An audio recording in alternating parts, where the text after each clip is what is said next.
चलिए बच्चों, तो कुछ ऑब्जेक्टिव टाइप क्वेश्चंस मेरे को लगा इसके थोड़े ठीक ठाक है तो करा दूं। वैसे तो आपको मैं वो गूगल फॉर्म देता ही रहता हूं, इसका भी अंडर प्रोसेस चल रहा है।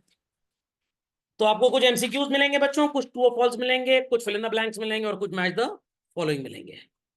चलिए, अगर रुपी डेप्रीशिएट हो जाए, डिएट नहीं, and it is considered undesirable by the government, RBI may be advised to do what. थोड़ा सा आपके लिए कुछ लिख देता हूं तो आपको समझ में बेटर आएगा।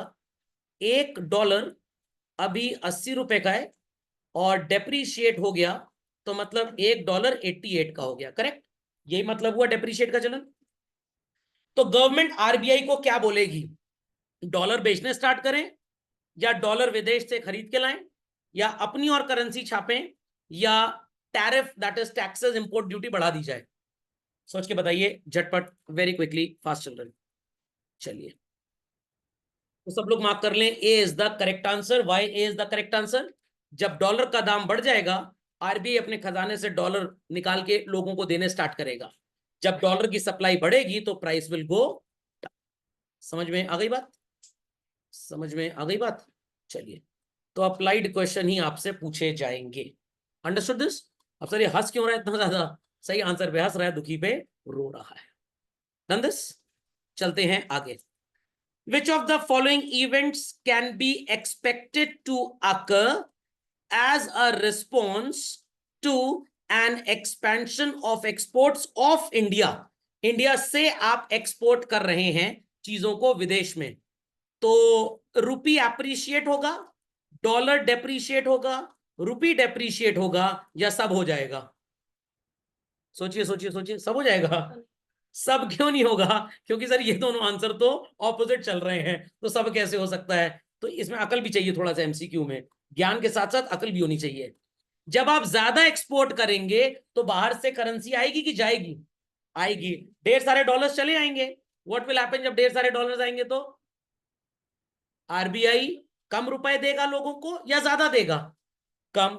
कल तक जो डॉलर एक्सचेंज हो रहा था, $1 एक्सचेंज हो रहा था इंडिया में लेटस से 80 रुपए के हिसाब से बच्चों, आज ढेर सारे डॉलर्स चले आए।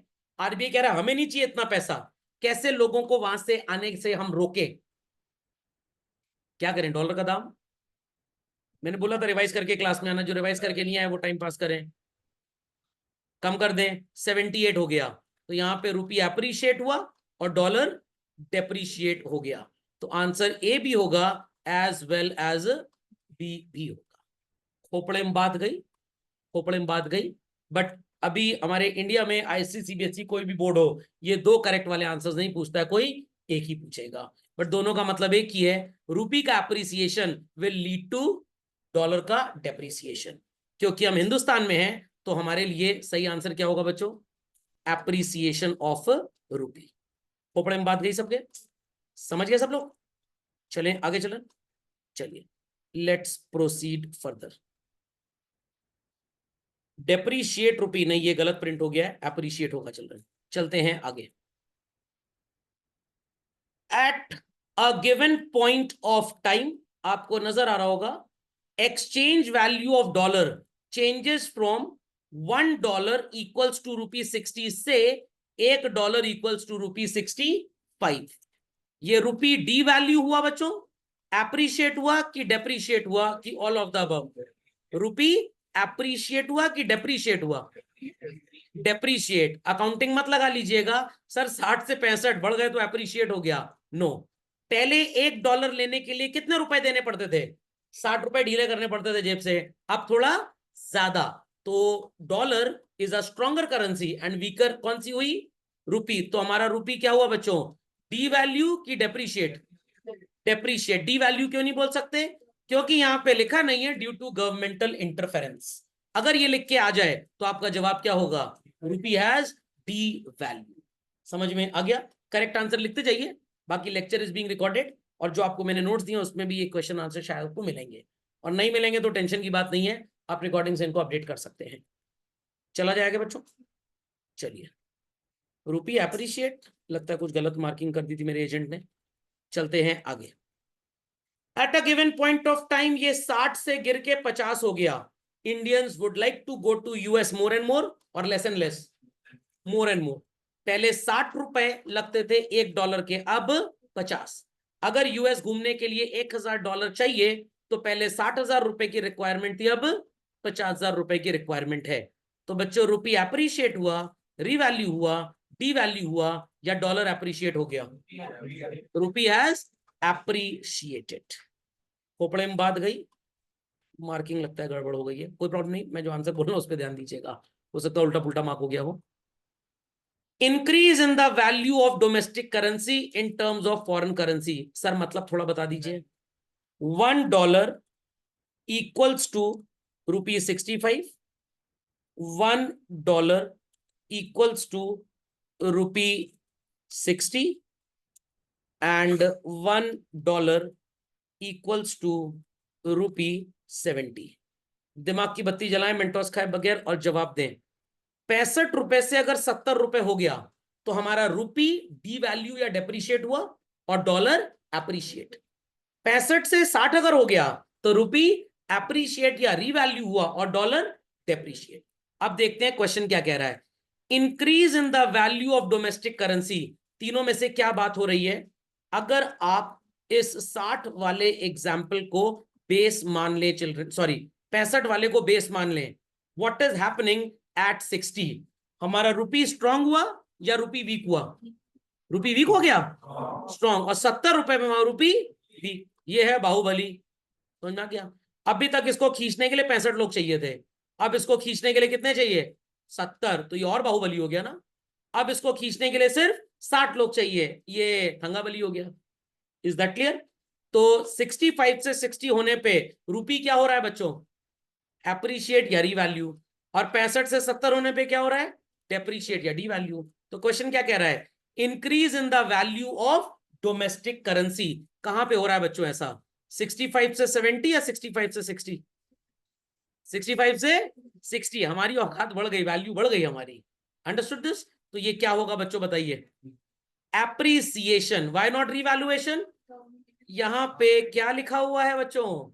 गवर्नमेंट ने इंटरवीन किया तो रिवैल्यूएशन, सरकार ना होती तो एप्रिसिएशन हो जाता। मतलब कैपिटलिस्ट इकोनॉमी में जब भी आपका रुपया मजबूत होगा तो आप क्या बोलेंगे? एप्रिसिएशन। सोशलिस्टिक इकोनॉमी में रुपया मजबूत होगा तो क्या बोलेंगे? रिवैल्यूएशन। सर ये चीज आज तक आपने नहीं बताई, मैंने सब बताया है, आप ही कड़ी से कड़ी जोड़ नहीं रहे हैं बस। I told you what is depreciation. 65 से 70 हो जाना could be this, governmental measure है डिवैल्यूएशन, ऑटोमेटिक है, भाड़ में जाओ मरो जाके, हमसे क्या मतलब, जाओ खरीदो महंगे में डॉलर, हम कुछ नहीं कर सकते, ये गवर्नमेंट कह रही है, इट इज व्हाट? डेप्रिसिएशन। 65 से 60 हुआ, गवर्नमेंट कह रही है हमने करवाया है, इट इज रिवैल्यूएशन। 65 से 60 हुआ क्योंकि लोग ज्यादा आ रहे हैं इंडिया यूएस से, यहां पे डिमांड गिर गई है, इट इज व्हाट? एप्रिसिएशन। अब जरा इकोनॉमिक सिस्टम्स को ऐड करिए। What is a capitalistic economy children? अगर भूल गए हो तो कल मैंने 11th का वीडियो अपलोड किया तो देख लीजिएगा। All the resources are owned by private sector, motive is to earn profit. Social welfare क्या तेल लेने, हमसे इससे कोई लेना देना नहीं है। प्रॉफिट मेकिंग रैम्पेंट होती है, जिस चीज की डिमांड ज्यादा होगी वही बनाएंगे। तो सारी चीजें प्राइवेट सेक्टर को कंट्रोल करनी है, भारत सरकार जय माता दी है यहाँ पे। तो it is what children? Appreciation. Socialistic में सारे रिसोर्सेज, सारे प्रोडक्टिव रिसोर्सेज किसके होते हैं? गवर्नमेंट के। तो एक्सचेंज रेट किसके हाथ में होगा? गवर्नमेंट के। और यहाँ पे प्राइस मैकेनिज्म चलेगा कैपिटलिस्टिक में। तो एग्जाम में आपसे घुमावदार क्वेश्चन पूछ सकते हैं, in a socialistic economy if dollar price changes from 65 to 60 what it is called as? जवाब क्या होगा चिल्ड्रन? रिवैल्यूएशन। कैपिटलिस्टिक में क्या होगा? एप्रिसिएशन। समझे इस बात को? नहीं समझे? तो यहां पे क्या हो जाएगा बच्चों जवाब हमारा? रिवैल्यूएशन। समझ गए सब लोग?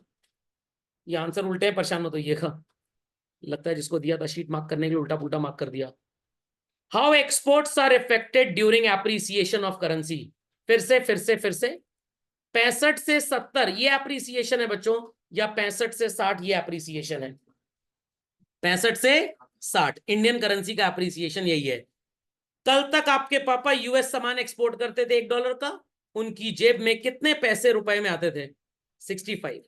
करेंसी का एप्रिसिएशन हो गया, अब उनकी जेब में कितना आएगा 60। What his decision would be, to sell more और टू सेल लेस। लेस क्या हो जाएगा बच्चों, डिक्रीज। तो एक्सपोर्ट बच्चों तभी बढ़ता है जब करेंसी डी वैल्यू होती है। समझ गए इस बात को, समझ गए। सही आंसर बस लिखते जाइए, ये स्लाइड नंबर 114 का आंसर था, लिख लिया सबने। चलिए next, buyers and sellers of foreign exchange. Central bank that is RBI होता है, कमर्शियल बैंक होता है, ब्रोकर होता है, कि सब होते हैं? कौन होता है बच्चों?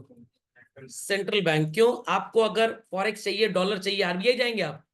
कहां जाएंगे? बैंक में जाएंगे, एसबीआई जाएंगे, आईसीआईसीआई जाएंगे, एचडीएफसी जाएंगे। अगर वो नहीं है तो वेस्टर्न यूनियन के पास जाएंगे। और देश के लिए कौन खरीदेगा करेंसी? आरबीआई। जवाब क्या होगा बच्चों? All of the above. Okay चलिए, क्योंकि यहाँ पे बायर्स एंड सेलर्स लिखा है, अगर लिखा होता मेन बायर एंड सेलर तो आंसर सेंट्रल बैंक में बोल देता। डीवैल्यूएशन का मतलब क्या हुआ बच्चों? What is the meaning of devaluation children?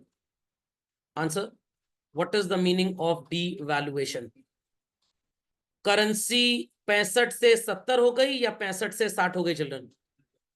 65 से 70। और गवर्नमेंट की वजह से हुआ या ऑटोमेटिक है? गवर्नमेंट, क्योंकि वर्ड क्या है? डीवैल्यूएशन। ऑटोमेटिक होता तो क्या बोलते हैं? Depreciation. Reduction in the value of domestic currency bye market forces, ये डेप्रिसिएशन होता है। बाय द गवर्नमेंट है तो devaluation.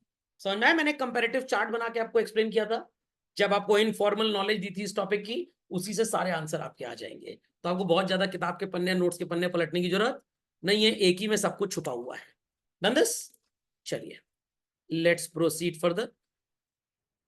Flexible exchange rate system, याद है ना क्या होता था? मार्केट फोर्सेस के हिसाब से कितना भी बढ़ जाएगा, कितना भी घट जाएगा। पैक्ड बोलेंगे, डर्टी फ्लोटिंग बोलेंगे, floating exchange rate, both B and C children. It is C, floating rate of exchange. सरकार बीच में टंगड़ी मार दे तो मैनेज्ड फ्लोटिंग या dirty floating. Is that clear? चलिए चले आगे बच्चों।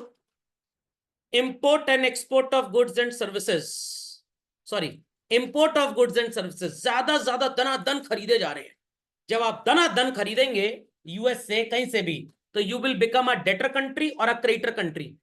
डेटर कंट्री, आरबीआई से आप मांगने जाएंगे डॉलर, आरबीआई किसके सामने हाथ फैलाएगा? फेडरल रिजर्व सिस्टम या जिस देश का सेंट्रल बैंक जो भी होगा। तो हमारे देश में सो कॉल्ड क्या होगी? Foreign exchange children. डिमांड बढ़ेगी या सप्लाई बढ़ेगी? डिमांड। सप्लाई बढ़ेगी। जब इंपोर्ट ज्यादा होगा तो कंट्री में डिमांड बढ़ेगी, जब एक्सपोर्ट ज्यादा होगा तो क्या बढ़ेगी बच्चों? सप्लाई बढ़ेगी। समझ गए? समझ गए भाई? Understood this? चलिए, तो अब ये समझ में आ गया बच्चों की एमसीक्यू तोते की तरह कंटेंट रट के सॉल्व नहीं किया जा सकता। और एक भी एमसीक्यू आप ढूंढ लाइए दुनिया कोई भी किताब, मैं साबित कर दूंगा एमसीक्यू में मेरा एग्जांपल है। डेप्रीसिएशन है बच्चों की, डीवैल्यूएशन है। डेप्रीसिएशन 65 से 70 या 65 से 60? अब कुछ लोग इसका टैटू बनवा लेंगे क्योंकि सर 90% क्वेश्चन तो इसी से आंसर होना है। 65 से 70 हो गया तो ये डेप्रीसिएशन है। अगर 65 से 70 हुआ डेप्रीसिएशन डोमेस्टिक करेंसी का, तो इससे क्या बढ़ेगा बच्चों? एक्सपोर्ट, इंपोर्ट दोनों, या कुछ भी नहीं? एक्सपोर्ट, क्योंकि हर वो एक्सपोर्टर अंकल जो अभी तक $100 का सामान यूएस बेचते थे, हिंदुस्तान में 65 के हिसाब से पैसा मिलता था। Now they will be getting money in exchange ₹70, तो दे वुड एक्सपोर्ट मोर और they would import more? Export more. समझ में आ रही है भाई बातें सबको? पक्का? चलिए, supply of foreign exchange, law of supply सबने पढ़ा था बच्चों। ऐसे जाता था स्लोप या ऐसे आता था स्लोप? सर क्या बताएं, दोनों में आपने ऐसे ही वर्ड यूज किया है। अच्छा, ऐसे आता था या वैसे आता था? ऐसे, ये ऐसे है, ए लिख देंगे, ये वैसे है, वी बन जाएगा। चलिए, supply of foreign exchange horizontal to X axis ऐसे होता था बच्चों, vertical to X Y axis ऐसे होता था, या ऐसे होता था, या ऐसे होता था? Slope upwards. जैसे जैसे डॉलर का दाम बढ़ेगा दलित अमेरिकन इंडिया ज्यादा आएंगे। क्या आंसर होगा बच्चों? सही, D is the correct answer. Difficult? चलिए आगे। Dash refers to a system in which foreign exchange is determined by बाजार का जोर, एंड सेंट्रल बैंक बीच बीच में इंटरवीन करता रहता है। क्या बोलेंगे सर? पाकिस्तान का खेला गया क्रिकेट मैच जब अपना हारने लगते हैं, बेईमानी करने लगते हैं, तो कभी कभी आपने देखा होगा इंटर स्कूल कॉम्पिटिशन में सामने वाला स्कूल जब हारता है तो बेईमानी करने लग जाता है, तो बोलेंगे सर ये लोग डर्टी फ्लोटिंग कर रहे हैं। समझ में आ गया? तो अपने टीचर से आप डिस्कस करिएगा इसी भाषा में, वो समझ जाएगा। चीटिंग करना नहीं बोलेंगे, क्या बोलेंगे? सर डर्टी फ्लोटिंग चल रही है इनकी। तो क्या होगा बच्चों यहाँ पे? मैनेज्ड फ्लोटिंग, फ्लेक्सिबल फ्लोटिंग या fixed? Managed floating. Understood this? चलिए, तो करेक्ट आंसर क्या हो गया बच्चों? बी। इजी। 142 रुपए से सो कॉल्ड सॉरी $2.140 का था। तो बच्चों यहां पे मैं थोड़ा सा आपको ज्ञान दे दूं, कभी भी ऐसे क्वेश्चन आए तो अपने हिसाब से इसको कन्वर्ट कर लें। $2 अगर 140 के हैं तो $1 कितने का हो गया? 70। फिर बाद में $1 कितने का है? 60। ये मैं इसलिए बोल रहा हूं क्योंकि यहां पे आपके लिए कंपेयर करना बहुत आसान हो जाएगा। ये ज्ञान मेरा दो जगह आपको काम आएगा, अकाउंटेंसी में रेशियो एनालिसिस चैप्टर में, और ग्रेजुएशन सेकेंड ईयर में अगर आप बीकॉम में कॉस्ट अकाउंटिंग पढ़ते हैं या एमबीए में कॉस्ट अकाउंटिंग पढ़ते हैं, वहां पे स्टैंडर्ड कॉस्टिंग एक चैप्टर आता है, तो वहां पे भी टीचर आपको बोलेगा convert everything in terms of 1 unit. $1.70 था और खिसक के 60 हो गया। रुपी एप्रिशिएट हुआ कि डेप्रिशिएट हुआ? एप्रिशिएट। एक्सपोर्ट बढ़ेगा कि घटेगा? बढ़ेगा। ज्यादा हिंदुस्तानी यूएस जाना चाहेंगे या कम हिंदुस्तानी? एक्सपोर्ट घटेगा। ज्यादा हिंदुस्तानी यूएस जाना चाहेंगे या कम? ज्यादा। आप क्वेश्चन पढ़ते हैं। सो $1.70 का था, अब $1.60 का हो गया। रुपी इज व्हाट चिल्ड्रन? एप्रिशिएटिंग। समझ में आ गया? ये डेप्रिशिएटिंग क्यों आ गया भाई? चेंज फ्रॉम, गलत मार्क हो गया होगा, कोई बात नहीं। चलिए, विच of the following raises the supply? कब हिंदुस्तान में ज्यादा डॉलर आएंगे? जब आप चाइना से सामान इंपोर्ट करें, इंडियन स्टूडेंट्स यूएस जाना चाहते हैं महाबेकार आदमी बनने के लिए, मतलब मास्टर्स ऑफ बिजनेस एडमिनिस्ट्रेशन करने के लिए, 50 मिलियन की डोनेशन मेरे को मिल गई माइक्रोसॉफ्ट से, आपने जमीन खरीद ली कब्रिस्तान बनाने के लिए इंग्लैंड में, प्राइवेट कब्रिस्तान, कब्र की वैलिडिटी 10 साल। क्या होगा बच्चों सही आंसर? सी। इससे तो कोई मतलब ही नहीं है। समझ में आ गया? सी इज द करेक्ट आंसर। समझ में आ गया बच्चों? चलिए, काश इतना डोनेशन मिल जाए तो सारी समस्या ही खत्म हो जाए। चलिए बच्चों, next. Which of the following is not included in the resident? मैंने आपको बताया था बच्चों, रेजिडेंट इकोनॉमिक्स की दलित डेफिनेशन के हिसाब से क्या होता है? Any person having interest in the country where he और she does economic activities. But reality में क्या बताया गया था आपको? 182 डेज और मोर। किसको आप रेजिडेंट नहीं बोलेंगे? Firm, foreign military personnel, government agencies and individuals. Foreign military personnel ये रेजिडेंट नहीं होता है। Is that clear? अगर ये बिना परमिशन के या बिना इंफॉर्मेशन के दूसरे देश गया, चाहे फैमिली आउटिंग के लिए भी जा रहा है, इसको इन्फॉर्म करना पड़ेगा, नहीं तो इसको घुसपैठिया मान लिया जाएगा। सर जैसे वीर ज़ारा में शाहरुख खान चला गया था। समझ में आ गया? तो अगर आप डिफेंस पर्सोनल हैं, रिटायर्ड हो या इन सर्विस हो, आपको अगर विदेश जाना है किसी भी पर्पस के लिए, आपको मिनिस्ट्री के थ्रू एक अलग इंफॉर्मेशन भेजनी पड़ेगी, नहीं तो वहीं पे आपको रोक लिया जाएगा ये बोल के कि आप स्पूफिंग करने आए हैं। क्या करने आए हैं? स्पूफिंग। हिंदी में बताता हूं, सेंध मारने आए हैं। समझ में आया कि नहीं आया? तो ऐसे ही मत चले जाइएगा। चलिए नेक्स्ट। ऐसा अकाउंटिंग सिस्टम जो रिकॉर्ड प्रोवाइड करता है इकोनॉमिक ट्रांजैक्शंस का हर देश के बीच में, क्या बोलते हैं बच्चों उसको? Balance of payment. और जिसमें सिर्फ विजिबल आइटम्स रिकॉर्ड होते हैं, बैलेंस ऑफ ट्रेड। हमारी सरकार का फोरकास्ट अगले साल की इनकम और एक्सपेंस कितनी होगी? Government budget. अंडरस्टूड? चलिए, फॉरेन एक्सचेंज का इनफ्लो है चिल्ड्रन, क्रेडिट बोलते हैं, डेबिट बोलते हैं, कुछ भी बोलते हैं, कुछ नहीं बोलते? Credit side. आंसर लिखते जाइए। समझ में आ रहा है सबको कि नहीं भाई? चलो, ऐसा लग रहा है केबीसी में प्ले अलोंग चल रहा है। चलिए, which sorry when receipts of foreign exchange are not more than payments. Payment ज्यादा है, रिसिप्ट कम है बच्चों, क्या बोलेंगे? पेमेंट ज्यादा है, रिसिप्ट कम है, क्या बोलेंगे? डेफिसिट बोला जाएगा। ओके। और अगर ये क्या हो गया है? ओ सॉरी, मैंने उल्टा बोल दिया, सॉरी बच्चों। रिसिप्ट ज्यादा है, पेमेंट कम है। चलिए कोई बात नहीं, दो आंसर आ गए आपके। तो रिसिप्ट ज्यादा पेमेंट कम तो क्या बोला जाएगा? सरप्लस। और पेमेंट ज्यादा रिसिप्ट कम तो क्या बोला जाएगा? डेफिसिट। यूनिलेटरल ट्रांसफर क्या बोलते हैं बच्चों उसको? बाइलेटरल, वन वे, बोथ और नन। बाइलेटरल का मतलब जूते दो पैसे लो। आप पैसे ले रहे हैं तो बदले में आपको कुछ देना पड़ेगा, बट ये तो भीख है, चंदा है। क्या बोलते हैं इसको? One way transfer. समझ गए? Rupee is getting depreciated fast. I repeat, children, rupee is getting depreciated fast. Is considered undesirable by the government. RBI is advised to, repeat question है, क्या करेंगे? Sell dollars और buy dollars? Sell, ताकि supply जब बढ़ेगी food corporation of India के गोदाम से बाजार में दाल की, तो दाल का दाम कम हो जाएगा। Which of the following is entered on the credit side of BOP, children? Investment from abroad, import of goods, gift paid to foreigners, repayment of foreign loan. Investment from abroad ये इनफ्लो है, और बाकी सारा का सारा क्या है बच्चों? आउटफ्लो है। Got it? तो इन्वेस्टमेंट्स आएंगे और इसके बाद ताली वाली बजने लग गई आपके लिए। चलिए कोई बात नहीं, लोग खुश हो गए, ताली बजा दी आपके लिए। Done this children? Done this? चलिए। एन अकाउंटिंग सिस्टम जहां पे सारे इकोनॉमिक ट्रांजैक्शंस का रिकॉर्ड होता है during the period of 1 year is called as what children? BOT, BOP? Repeat question है, it is balance of payment. चलिए, करंट अकाउंट में आप क्या क्या रिकॉर्ड करते हैं बच्चों? Export and import of goods, services, भीख और चंदा, all of these. All of these. ताली बज रही है आपके लिए, खुश हो जाइए भाई। चले आगे बच्चों। Next, dash is a relationship between exchange rate and supply of foreign exchange. Direct. जितना ज्यादा एक्सचेंज रेट बढ़ेगा, विदेशी आत्माएं उतनी देश में ज्यादा आएंगी।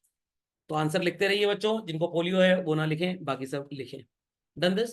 कुछ का तो पतंग उड़ाते उड़ाते हाथ भी कट गया तो नहीं लिख पा रहे बेचारे। चलिए, आउटफ्लो ऑफ फॉरेन एक्सचेंज, पैसे जा रहे हैं बच्चों, किस साइड पे रिकॉर्ड होगा? डेबिट साइड पे। Done this? Which of the following is a component of what children? Capital account. Goods का और सर्विसेज का इंपोर्ट एक्सपोर्ट तो करंट में जाता है, भीख और चंदा भी कहां जाता है? करंट में। और sale of asset to foreigners कहां जाता है? कैपिटल अकाउंट में। समझ में आ गया?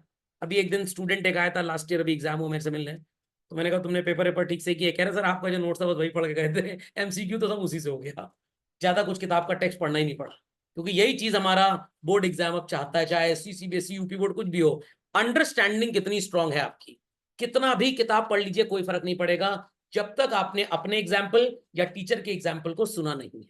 तो एग्जाम्पल सुनेंगे तो एमसीक्यू हो जाएगा, क्योंकि सारा एमसीक्यू सिर्फ अंडरस्टैंडिंग बेसिस पे है, रट के एमसीक्यू नहीं हो पाएगा।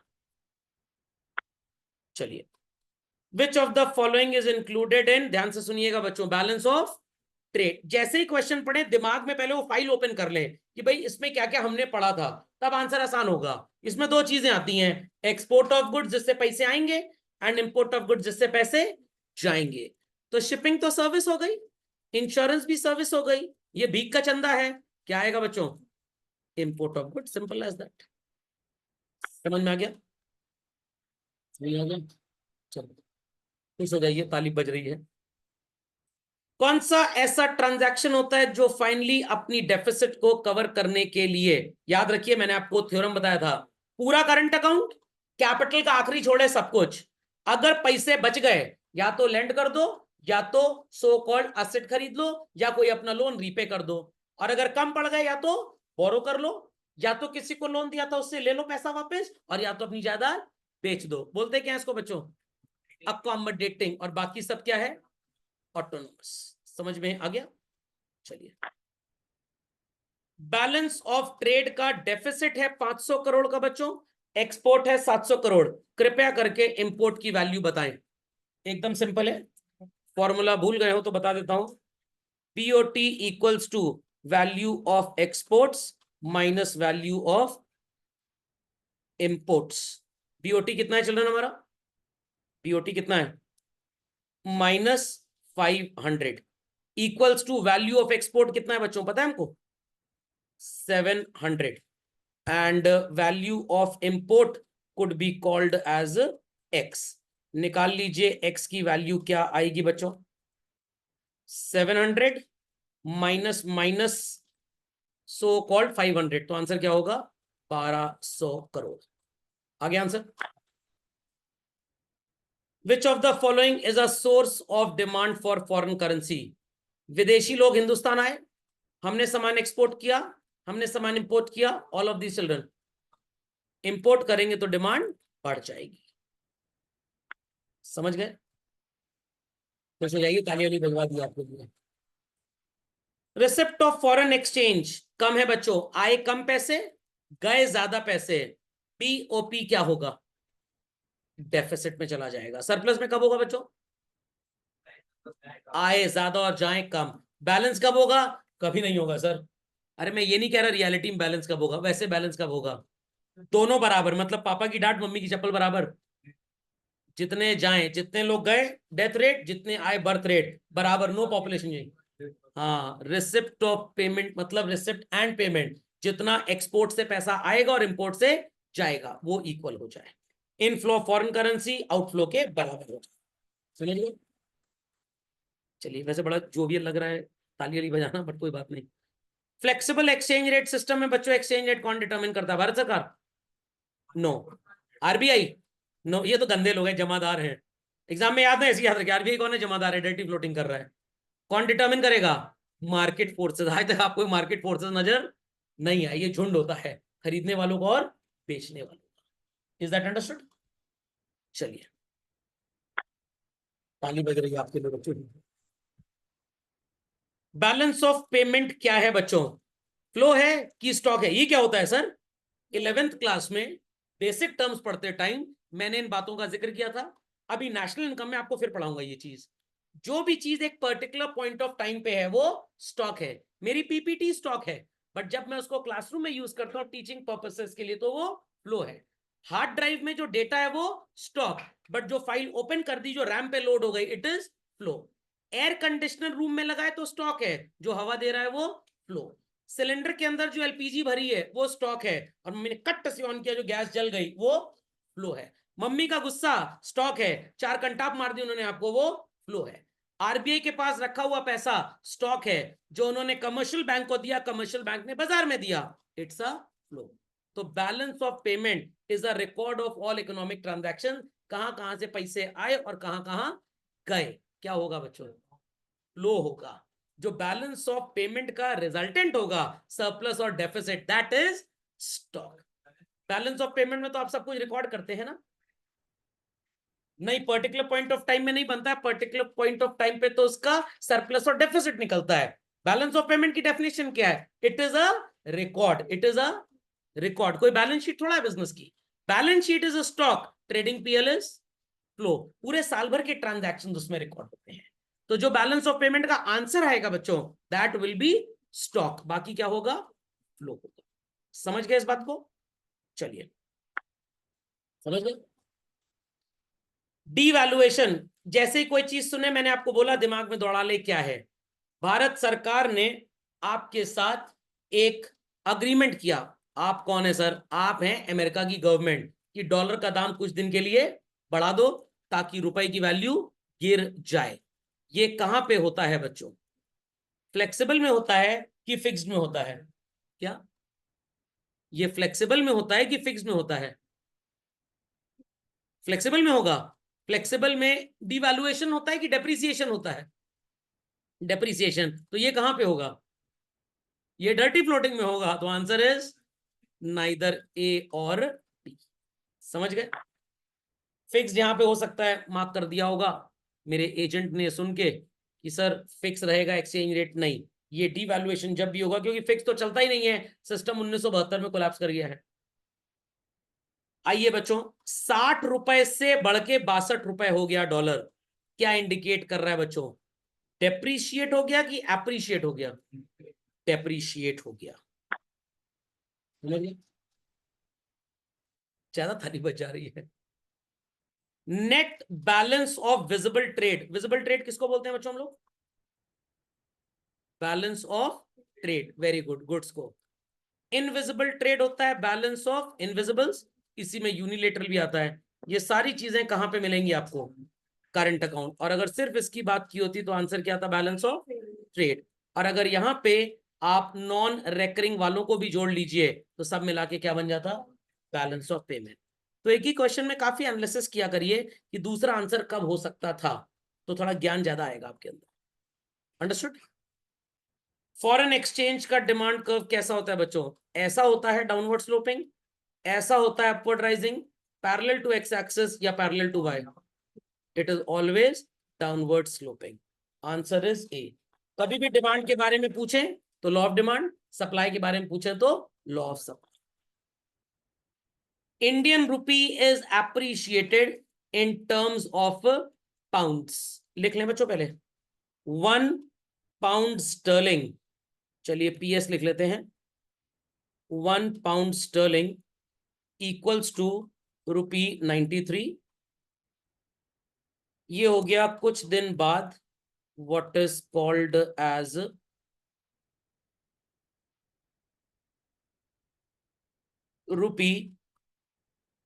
₹83। सो रुपी अप्रिशिएट हुआ कि डेप्रिशिएट हुआ बच्चा? बताइए बच्चों, अप्रिशिएट की डेप्रिशिएट? अप्रिशिएट हो गया। अब इस क्वेश्चन को ध्यान से पढ़िए। यहां लिखा है इंडियन रुपी अप्रिशिएट हुआ 93 से 83। क्यों अप्रिशिएट हुआ? पाउंड की डिमांड घट गई, पाउंड की शॉर्टेज हो गई, दोनों का मतलब तो एक ही है। दोनों का मतलब एक ही है ना। पाउंड की डिमांड अगर घट गई हिंदुस्तान में तो मतलब उसकी सप्लाई ज्यादा है। सप्लाई रुपी की ज्यादा है या डिमांड इंडियन रुपी की कम है? सोच के बताइए, सोच के बताइए बच्चों। More supply of Indian rupees, more supply of Indian rupees होगा बच्चों। 93 का पाउंड था। हर वो ब्रिटिशर जो इंडिया आता था 1 पाउंड लेकर, कल तक हम उसको कितना रुपी देते थे? 93। आज जब वो लोग इंडिया आ रहे हैं तो हम उन्हें कितना दे रहे हैं? 83। मतलब हमारे देश में ज्यादा पाउंड आ रहे हैं या कम पाउंड आ रहे हैं? ज्यादा पाउंड। तो पाउंड की सप्लाई बढ़ी, पाउंड की सप्लाई बढ़ी मतलब रुपी की डिमांड क्या हुई? कम हो गई, ज्यादा हो गई? सोच के बताइए, सोच के बताइए। लिखिए, अच्छा इसको कॉपी में लिख लीजिए पहले, फिर सोचिए। कल तक 1 पाउंड कोई ब्रिटिशर इंडिया लेके आता था तो हम उसको 93 रुपए दिया करते थे। कितने? 93। आज जब वो ब्रिटिशर्स इंडिया आ रहे हैं तो हम उन्हें 83 रुपी दे रहे हैं, तो हमारा रुपी अप्रिशिएट हो गया, हमारा रुपी अप्रिशिएट हुआ। तो बच्चों हम पहले 1 पाउंड के बदले 93 रुपीज देते थे, अब 1 पाउंड के बदले कितना दे रहे हैं? 83। तो we are giving less rupees to Britishers, more rupees to Britishers. Less rupee, तो are we supplying more rupees? No, we are supplying less rupees. Is that clear? तो लेस रुपी दे रहे हैं कि रुपी की डिमांड कम हो गई है? लेस रुपी दे रहे हैं, लेस रुपी दे रहे हैं। तो क्या होगा चारों में से आंसर? सोचिए जरा थोड़ी देर के लिए, सोचिए सोचिए सोचिए। भाई एक आंसर आया है मोर सप्लाई ऑफ इंडियन रुपी, ये तो गलत बोल रहा है। Fall in demand of pounds, ध्यान से सुनिएगा। पहले 1 पाउंड आता था तो इंडिया में 93 रुपीज मिलते थे एक ब्रिटिशर को। आज हम 1 पाउंड के बदले ब्रिटिशर को कितना पैसा दे रहे हैं? 83। मतलब हम ब्रिटिशर्स से कह रहे हैं भैया अपने देश में रहो, हिंदुस्तान में मत आओ। क्योंकि हमारी आरबीआई की रिसर्च टीम क्या कह रही है? आरबीआई वालों, अगर आपने 93 की बजाय 98 रुपीज देना स्टार्ट किया तो मान लीजिए इंडिया में 1 लाख पाउंड आते थे तो 93 रुपी के हिसाब से 93 लाख रुपए की मनी सप्लाई होती थी। आज अगर आप 93 की बजाय 98 दे देंगे तो 1 लाख पाउंड के बदले कितने रुपी की मनी सप्लाई हिंदुस्तान में बढ़ेगी? 98। कंट्री में ऑलरेडी मनी सप्लाई स्टेबल है। अभी तक आप 93 देते थे, अब आप 98 दे रहे हैं, तो भारत में 98 लाख रुपए बाजार में ज्यादा आएंगे। हर ब्रिटिशर जब दुकान पे जाएगा और ज्यादा रुपी देगा तो सामने वाला शॉपकीपर क्या इंडियन कस्टमर को एंटरटेन करेगा? नो। तो कंट्री में चीजों के दाम बढ़ जाएंगे। तो कंट्री में क्या आ जाएगा बच्चों, जब दाम बढ़ेगा तो इन्फ्लेशन। क्या आरबीआई इन्फ्लेशन को प्रमोट करेगा?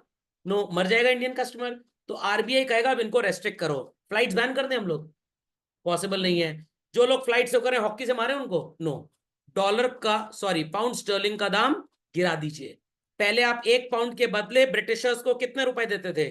93। अब 1 पाउंड के बदले ब्रिटिशर्स को देंगे सिर्फ 83। तो हमें पाउंड चाहिए बच्चों या नहीं चाहिए? नहीं चाहिए, इसीलिए तो हम उनको रेस्ट्रिक्ट कर रहे हैं। कम पाउंड मतलब उतने ही पाउंड के बदले कम रुपी दे रहे हैं। तो हमारी कंट्री में हमें पाउंड की जरूरत नहीं है। Is that clear? शॉर्टेज कब होगी सर? शॉर्टेज तब होगी जब आप ढेर सारा सामान ब्रिटेन से खरीदें, ब्रिटेन को आपको पेमेंट करना है, तो कौन सी करेंसी में पेमेंट करना है? पाउंड स्टर्लिंग में। आपके पास पाउंड स्टर्लिंग है नहीं, बेकारी की तरह उनके सामने हाथ फैलाओगे तो पाउंड्स की डिमांड बढ़ जाएगी। पाउंड नहीं है हमारे पास तो इट इज अ शॉर्टेज। समझ गए इस बात को या बिल्कुल भी नहीं समझे? Is that understood? और सर ये क्या है? मोर सप्लाई ऑफ इंडियन रुपी तो तब होगा अगर मैं ब्रिटेन में बैठ के आपको पढ़ा रहा होता तो।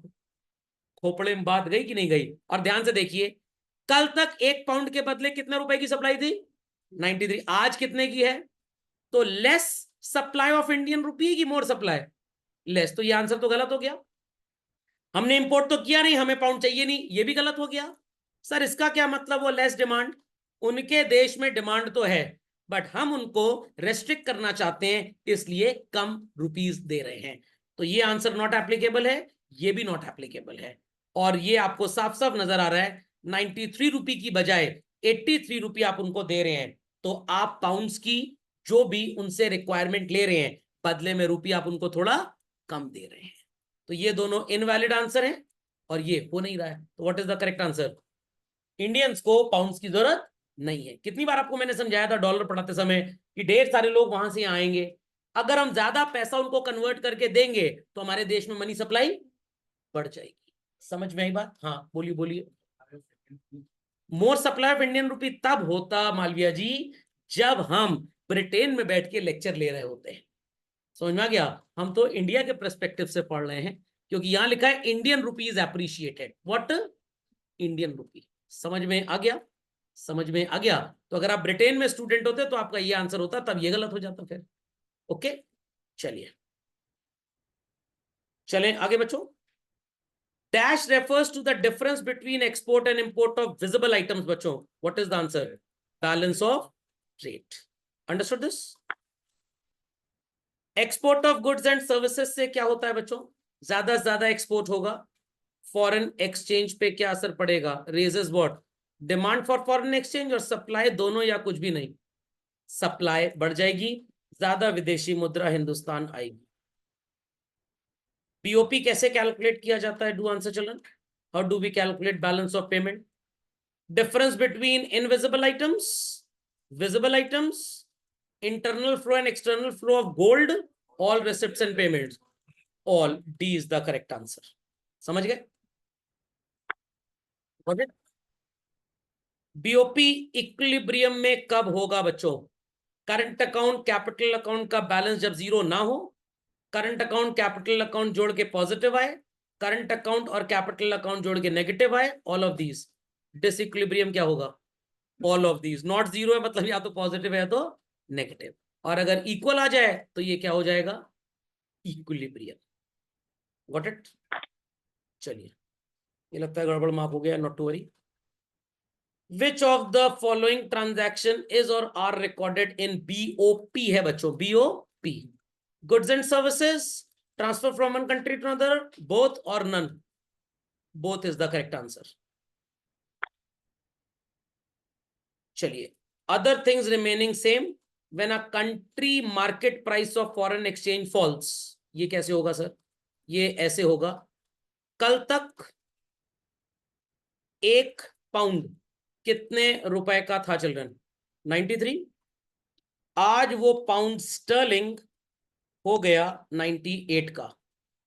तो बच्चों इंडियन करेंसी में आपके लिए पाउंड महंगा हो गया कि सस्ता हो गया? आंसर महंगा। तो ये जो शब्द लिखा हुआ है market price of foreign currency falls, market price of foreign currency falls, तो 93 से 98 को आप market price of foreign currency falls बोलेंगे, या 93 से 83 को market price of foreign currency falls बोलेंगे? फिर से सुनिए, 93 से 83 फॉरेन करेंसी फॉल हुई, या 93 से 98 फॉरेन करेंसी फॉल हुई? 93 से 83। अगर एक पाउंड कल तक 93 का था और आज बच्चों 98 का है, तो रुपी फॉल हो गया ना, ये तो रुपी फॉल हुआ है। और यहां पे क्या बोला जा रहा है? फॉरेन करेंसी का फॉल हुई। तो फॉरेन करेंसी का फॉल क्या होगा? 93 से 83 या 93 से 98? 93 से 98 तो रुपी फॉल हो गया, आपका रुपया लुढ़क गया, डेप्रीशिएट कर गया। तो फॉरेन करेंसी फॉल का मतलब क्या हुआ? 93 से 83। लोग इंपोर्ट ज्यादा करेंगे कि एक्सपोर्ट ज्यादा करेंगे? लोग इंपोर्ट ज्यादा करेंगे कि एक्सपोर्ट ज्यादा करेंगे? इंपोर्ट। तो आपकी देश की कमाई पे क्या असर आएगा? इट विल राइज और it will fall? It will fall. कैसे फॉल सर? कैसे फॉल? ऐसे सोचिए, ढेर सारा सामान बाहर से आ जाएगा, तो पैसा कमाएगा कौन? बाहर की कंपनी या हमारी कंपनी? बाहर की कंपनी। Is that understood? चलिए, let's move further. Other things remaining constant when in a country price of foreign currency rises. ध्यान से सुनिए, 93 से 83 या 93 से 98? 93 से 98 किसके लिए अच्छी बात है? एक्सपोर्टर या इंपोर्टर? एक्सपोर्टर। ज्यादा एक्सपोर्ट करोगे तो विदेशी मुद्रा आएगी। अभी तक 1 पाउंड का सामान बेचते थे तो 93 आता था, अब 1 पाउंड का सामान बेचेंगे तो कितना आएगा? 98। तो it's a good thing for Indian exporters और a bad thing for Indian exporters. Good thing, तो एक्सपोर्ट ज्यादा करेंगे, what will happen to national income children? It will rise. समझ गए? Foreign exchange transactions dependent on other foreign exchange transactions are called as what, children? Current account, capital account, autonomous or accommodating? Sir ये तो ये भी होगा, ये भी होगा। अकल लगाइए, अकल लगाइए, अकल लगाइए। ऑटोनोमस, उसमें दोनों आ जाएगा, उसमें दोनों आ जाएगा। और ये क्या लिखा है? Foreign exchange transaction. Foreign exchange transaction, ये थोड़ा लिखा है कि सिर्फ एडजस्ट करने के लिए जो आप सेटलमेंट करेंगे वो होता, तो इट इज एकोमोडेटिंग। तो करंट अकाउंट के सारे क्या बोले जाते हैं? ऑटोनोमस। कैपिटल के सारे भी क्या बोले जाते हैं? ऑटोनोमस। सिर्फ जो आपका फाइनल बैलेंस होता है that is called as accommodating. Understood? तो बड़ा ध्यान से चीजों को समझना और पढ़ना है बच्चों। ये बकवास लिखी, autonomous is the correct answer. Foreign exchange transaction. एक मिनट, एक मिनट बच्चों, एक मिनट, मैं वापस चल रहा हूं। अच्छा, सही है बच्चों, हमने ये नहीं पढ़ा। यहां पे एक शब्द लिखा था डिपेंडेंट, अमन जी ने सही जवाब दिया था। चलिए, अब यहां पे क्या लिखा है बच्चों? Word independent. तो आपका जवाब क्या होगा? Autonomous. Sorry, I miss that word. चलिए, कंपनी लोकेटेड इन इंडिया, इन्होंने लोन लिया है, कंपनी लोकेटेड इन अब्रॉड। इस ट्रांजैक्शन को बीओपी में कैसे रिकॉर्ड करेंगे? पहले तो ये जानिए, पैसा आ रहा है बच्चों की जा रहा है? आ रहा है कि जा रहा है? तो या तो ये आंसर होगा या तो ये आंसर होगा। लोन लिया है आपने, करंट अकाउंट में जाएगा कि कैपिटल में? करंट में, क्योंकि लोन हमेशा नहीं लेंगे। तो what is the correct answer? What is the correct answer? A, C is the correct answer. समझ गए? समझ गए बच्चों? चलिए, तो आज की सेवा यही समाप्त होती है। अगले प्रसारण में ट्रू फॉल्स करेंगे।